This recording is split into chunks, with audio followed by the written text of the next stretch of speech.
இன்னும் சில பேர் சொல்லுகிறான், எனக்கு ஒரு வைப்ரேஷன் வருதுன்னு சொல்லுகிறான். ஒரு வைப்ரேஷன் வருது, அது மூலியமாக எனக்கு ஒரு ஒலி வருதுன்றான். ஏன் அந்த வைப்ரேஷன்னா கரண்ட், அந்த கரண்ட் எடுத்து தமிழ்நாட்டிலே கரண்ட் தட்டுப்பாடாக இருக்குது, அந்த கரண்ட்டை கொடுத்துட்டு போகலாமா? இந்த வைப்ரேஷன் வந்து எல்லாருக்கும் லைட் கணக்கு கரண்ட் சார்ஜாவது கம்மியாகும் நாட்டில். அப்போ முட்டாள்கள் இருக்கு வரைக்கும் முண்டங்கள் இருப்பான், சோம்பேறிகள் இருக்கு வரைக்கும் ஜோசியக்காரனும் இருப்பான்.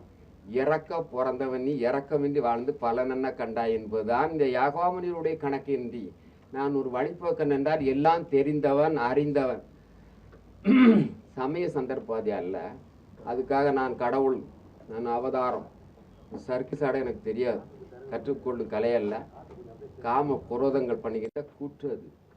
சிவசங்கர் பாபா வந்து உலகத்தில் எல்லாரும் தெய்வம்னு சொல்லிக்கிட்டு இருக்கார். அது எல்லாத்தையும் பார்த்தவங்களுக்கு புரியும். இப்போ சிவசங்கர் பாபா தோட்டத்துக்கு போயிட்டு வந்தார். பெரியவர் இன்னும் என்னுடைய இடத்துக்கு வந்ததில்லை. அட்லீஸ்ட் அவரை விட நான் ஒரு படி மேலே. ஏன்னா அவர் இடத்துக்கு நான் போய் எல்லாத்தையும் பார்த்துட்டு வந்து ஒரு கருத்து சொல்லிட்டு இருக்கேன். அவர் என்னுடைய இடத்தையும் பார்த்தது கிடையாது, நான் என்ன பண்ணிட்டு இருக்கேன்றது பார்த்தது கிடையாது. அதனால் பார்க்க சொல்கிறது சரியாக வராது ஒன்று. ரெண்டாவது, சிவசங்கர் பாபா என்ன சொல்கிறாரு, உலகத்தில் எல்லா ஜீவராசியும் எல்லாத்துக்குள்ளேயும் அதே கடவுள் இருக்குன்னு சொல்லி பரம அத்வைத்தம் ஆம்பரமாஸ்மி தத்துவம் சொல்லிட்டு. இது ஒன்றும் புதிய வேதம் கிடையாது, புதிய பாஷை இல்லை. சாமி சொல்கிற வேதம் புதிய வேதம்.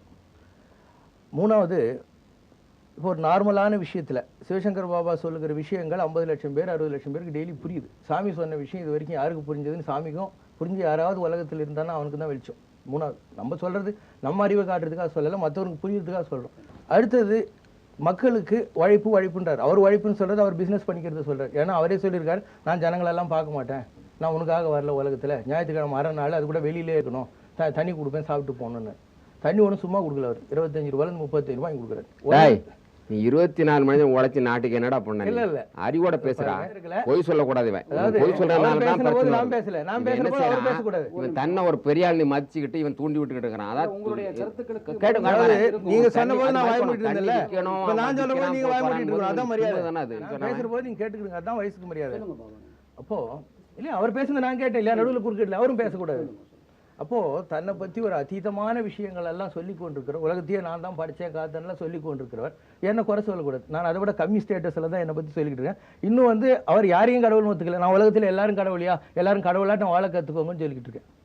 அடுத்தது, சாமி வந்து அதாவது இந்த தண்ணி கொடுக்கறத தவிர உலகத்துக்கு ஏதாவது நல்லது செஞ்சுருக்காரா? எல்லாம் நெகட்டிவ். உலகத்தில் அழிவு வரும், சாவு வரும்னு சொல்லி ஒரு பஞ்சாங்கக்கார மாதிரி வானிலை அறிக்கை மாதிரி, வானிலை அறிக்கையாக சயின்டிஃபிக். இவர் சொல்கிறது 3397 அப்போ உலகத்தில் குழந்தை பிறக்காதுன்னு சொன்னார். துக்களுக்குள்ள வந்திருக்கு, குழந்தைங்க பிறக்காமையாக போயிடுச்சு இல்லைங்களா? இப்போ மனசில் வரதெல்லாம் சொல்லிக்கிட்டே இருப்பீங்க. அதெல்லாம் தான் ஹையஸ்ட் ஃபிலாசபின்னு உலகத்திற்கெல்லாம் ஏற்றுக்கணுங்கிறது ஒரு அறிவுபூர்வமான விஞ்ஞானபூர்வமான அடிப்படை அல்ல.